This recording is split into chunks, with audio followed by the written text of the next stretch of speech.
നിരവധി ആളുകൾ തങ്ങി നിൽക്കുന്നുണ്ട്. ഇവർക്കൊക്കെ ഒരു നോക്ക് അർജുന്റെ ആ ഭൗതിക ശരീരം ഒരു നോക്കെങ്കിലും കാണാനുള്ള അവസരം കൊടുക്കേണ്ടിയിരിക്കുന്നു. അർജുനും ഒരു പക്ഷേ അത് ആഗ്രഹിക്കുന്നുണ്ടാവാം. ഈ ഒരു സാധാരണക്കാരനായി കണ്ണാടിക്കൽ ഗ്രാമത്തിൽ നിന്നും ജൂലൈ 8 പുറപ്പെട്ടു പോയ അർജുൻ ഇന്ന് കണ്ണാടിക്കലിലേക്ക് തിരിച്ചെത്തുമ്പോൾ കേരളം ഒന്നാകെ അന്വേഷിക്കുന്ന, അല്ലെങ്കിൽ കേരളം ഒന്നാകെ ഒരുപോലെ ഉരുവിടുന്ന, കേരളം ഒന്നാകെ സങ്കടപ്പെടുന്ന ഒരു വ്യക്തിയായി, ഒരു പേരായി അർജുന്റെ പേര് മാറുന്നു, അല്ലെങ്കിൽ അർജുന്റെ ജീവിതം മാറുന്നു എന്നുള്ളതാണ് ഇതിൽ പ്രധാനപ്പെട്ട ഒരു കാര്യം. എന്തായാലും ഇത്തരത്തിലുള്ള ഒരു മടക്കയാത്ര ആയിരുന്നില്ല അർജുൻ ആഗ്രഹിച്ചിരുന്നത്. അർജുനെ കാണാതായ നാളുകളിൽ അർജുനായിട്ടുള്ള തിരച്ചിൽ നടത്തണമെന്ന ആരംഭിക്കുമ്പോൾ പോലും ചിന്തയിൽ പോലും അർജുന്റെ കുടുംബത്തിനോ അല്ലെങ്കിൽ അർജുന്റെ ബന്ധുക്കൾക്കോ അത്തരത്തിലുള്ള ഒരു ചിന്ത ഉണ്ടായിരുന്നില്ല. തുടക്ക ദിവസം മുതൽ നമ്മൾ അർജുന്റെ വാർത്തയുമായി ബന്ധപ്പെട്ട് പ്രതികരണങ്ങൾക്കായി, അല്ലെങ്കിൽ അർജുന്റെ കുടുംബത്തിന്റെ ആവശ്യപ്രകാരം ഈ വീടുകളിലേക്ക് എത്തുമ്പോൾ അവർ പറയുന്ന വാക്കുകളൊക്കെ പ്രതീക്ഷ ഉള്ളതായിരുന്നു. ആദ്യം 1ഉം 2ഉം ഘട്ട തിരച്ചിൽ നടത്തുമ്പോഴൊക്കെയുള്ള അവരുടെ പ്രതികരണങ്ങൾ പ്രതീക്ഷ ഉളവാക്കുന്നതായിരുന്നു. പിന്നീട് അവർ ഈ സാഹചര്യവുമായി പൊരുത്തപ്പെടുന്ന ഒരു കാഴ്ചയും നമ്മൾ കണ്ടു.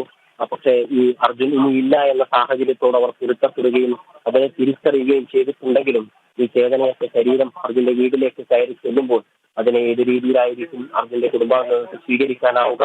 ഈ നാട്ടുകാർക്ക് പോലും താങ്ങാനാവാത്ത, അർജുൻ ആരെന്ന് പോലും അറിയാത്ത കേരളത്തിന്റെ ഏതോ കഷ്ടപ്പെടിക്കുന്ന ആളുകൾക്ക് പോലും താങ്ങാനാവാത്ത ഒരു മുഹൂർത്തത്തിൽ കൂടി, ഒരു സാഹചര്യത്തിൽ കൂടി ഈ കണ്ണാടിക്കൽ ഗ്രാമം കടന്നു പോകുമ്പോൾ അർജുന്റെ കുടുംബത്തിന്റെ സാഹചര്യത്തെപ്പറ്റി നമുക്ക് ചിന്തിക്കാൻ സാധിക്കുന്നത് ഇന്ന് കഴിഞ്ഞ ദിവസങ്ങളിൽ ഈ അർജുൻ കേരളത്തിലെ എല്ലാ ആളുകളുടെയും കുടുംബത്തിലെ ഒരംഗമായി മാറിക്കഴിഞ്ഞിരിക്കുന്ന ഒരു കാര്യമാണ് നമ്മൾ കണ്ടത്. ഓരോ ദിവസത്തെ വാർത്തകളിലും, ഓരോ ശിരൂരിൽ നിന്ന് വരുന്ന ഓരോ വാർത്തകളിലും അവനെ കിട്ടിയോ എന്ന ചോദ്യം പ്രതീക്ഷയുടേതായിരുന്നു. പക്ഷേ ഈ രീതിയിലെ ഒരു മടക്കയാത്ര കേരളത്തിലെ ആരും പ്രതീക്ഷിച്ചിരുന്നില്ല എന്നുള്ളതാണ് വസ്തുത. പക്ഷേ സത്യം നമ്മൾ അംഗീകരിച്ചു മതിയാവൂ. അർജുനിനിയില്ല. അർജുൻ സഞ്ചരിച്ച വഴികളിൽ സഞ്ചരിക്കാൻ അർജുനിന് ബാക്കിയില്ല. വീടിന്റെ താങ്ങായി, തണലായി, വീടിനെ പടുത്തുയർത്തിയ ഓരോ ഘട്ടത്തിലും വീട്ടുകാർക്കൊപ്പം നിന്ന അവരുടെ ജനനും മനുഷ്യനും ഒക്കെയായിട്ടുള്ള അർജുൻ ഇനിയില്ല. ആ വസ്തുത കണ്ണാടിക്കൽ ഗ്രാമം ഉൾക്കൊണ്ടു കഴിഞ്ഞു. അതുകൊണ്ട് തന്നെ അർജുൻ ആഗ്രഹിക്കുന്ന രീതിയിലുള്ള ഒരു യാത്രയെ നൽകാനുള്ള ചടങ്ങുകളാണ് ഇവിടെ നടന്നുകൊണ്ടിരിക്കുന്നത്. ആ നാട്ടുകാരുടെ നേതൃത്വത്തിൽ കോഴിക്കോട് ജില്ലയിലേക്ക് അർജുന്റെ ഭൗതിക ശരീരം പ്രവേശിച്ചതുകൊണ്ടല്ല അത്തരത്തിലുള്ള സാഹചര്യങ്ങളാണ് നമ്മൾ കാണുന്നത്. കോഴിക്കോട് AK ശശീന്ദ്രൻ, വനമന്ത്രി AK ശശീന്ദ്രന്റെ നേതൃത്വത്തിൽ ഈ ഭൗതിക ശരീരം സ്വീകരിച്ചത് മുതൽ റോഡിന് ഇരുവശവും നിരവധി ആളുകൾ നിരന്നുകൊണ്ട് അർജുന യാത്രയായി കാഴ്ച നമുക്ക് കാണുന്നു. ഇപ്പോൾ ആംബുലൻസിന് മുമ്പിലും പുറകിലുമായി നൂറുകണക്കിന് ആളുകൾ അർജുനെ അവസാന യാത്രയ്ക്കൊപ്പം ചേരുകയാണ്.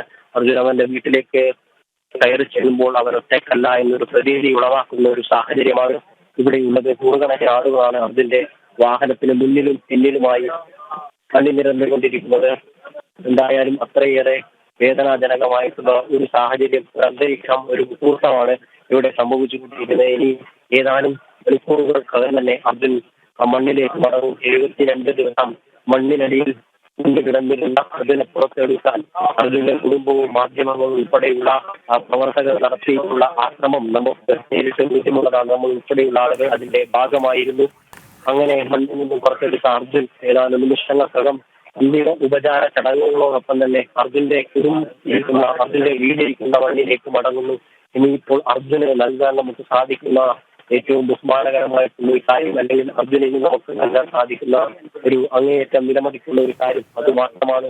അർജുനെ വീണ്ടെടുത്ത് നൽകിയിരിക്കുന്നു കുടുംബത്തിനെ എന്നുള്ളതാണ് പ്രധാനപ്പെട്ട കാര്യം. അർജുന്റെ വീടിനടുത്തേക്ക് ഇപ്പോൾ ഈ വിലാപയാത്ര എത്തിയിരിക്കുകയാണ്. വളരെ മന്ദമായാലും അർജുന്റെ വീടിനടുത്തേക്ക് എത്തിയിരിക്കുകയാണ്. ആദ്യഘട്ടത്തിൽ അർജുനെ കാണാനില്ല എന്ന വാർത്ത പുറത്തു വന്നത് മുതൽ ശിരൂരിലെ മണ്ണിടിച്ചിൽ അർജുൻ അകപ്പെട്ടിട്ടുണ്ട് എന്ന ഒരു സംശയം അർജുന്റെ കുടുംബം പ്രകടിപ്പിച്ച സമയത്ത് നമ്മളിലോട്ടേക്ക് വന്ന ഒരു സാഹചര്യമല്ല ഇവിടെയുള്ളത്. നമ്മൾ ഇതിലേക്കൂടെ വളരെ നിഷ്പ്രയാസം നടന്നു നീങ്ങുമെങ്കിൽ ഇപ്പോൾ അതിന് സാധിക്കാത്ത